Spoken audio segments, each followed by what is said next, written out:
কবিরঞ্জন রামপ্রসাদ সেন লিখেছিলেন, গিরি এবার আমার উমা এলে আর উমায় পাঠাবো না।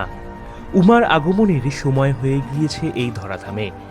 কৈলাস থেকে পুনরায় সপরিবারে বাপের বাড়ি ফিরছেন মেনকা কন্যা, আর তাকেই বরণ করে নিতে পটুয়াপাড়াগুলিতে চলছে একেবারে জোর কদমে শেষ মুহূর্তের প্রস্তুতি।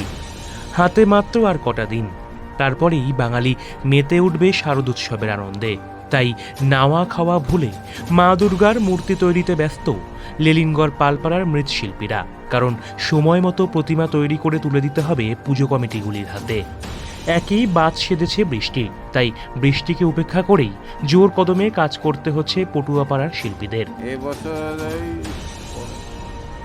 50টা হয়ে গেছে, উপরে যেতে পারে। কতগুলো অর্ডার হয়েছে এখনো পর্যন্ত? এই অর্ডার হয়ে গেছে তাও 35টা। বাকি যেগুলো আছে সেগুলো কি আশা রাখছেন হয়ে যাবে? হ্যাঁ, হয়ে যাবে। আমাদের বাধা এবার আরো কম আছে তো, অন্যান্যবারও বেশি হয়।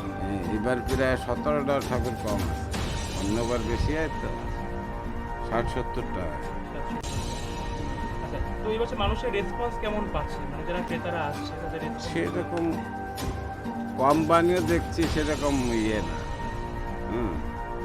মানে খুব একটা ভালো রেসপন্স নেই না, এখনো বলা যাচ্ছে না। তার মানে কেন, এই মনসা পুজো গেলে তারপরে 15 আগস্টের তো এবার ইসে পড়ে গেছে, পুজোটাও তো এগিয়ে এসছে। ওই জন্যই বলছি, এখনো বোঝা যাচ্ছে না, বলা যাচ্ছে না।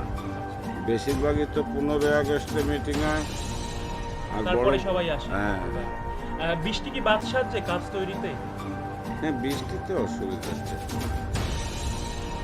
এখনো অবধি এইটা আপাতত হয়েছে, কথা হচ্ছে, এটাই পছন্দ হয়েছে। এবার দেখা যাক কি হয়। কেমন লাগছে এতগুলো ঠাকুর একসাথে? খুব সুন্দর ফিনিশিং, খুব দারুণ ঠাকুরগুলো, আমার তো খুব পছন্দ হয়েছে। অনেকটা তো দেরি হয়ে গেল নাকি এবার? হ্যাঁ, এবার একটু দেরি হয়ে গেছে। পুজোটাও যেহেতু একটু মানে সেপ্টেম্বরে অনেকটা এগিয়ে এসছে, তো তার জন্য যতটা পারা যায়। তো মোটামুটি এই যে এতগুলো ঠাকুর দেখছেন, বাজেট কেমন দেখছেন? বাজেট দেখছি, বাজেটের তো 50-এর মধ্যে দেখলাম যে বাজেট, তো দেখি এখন কি হয়।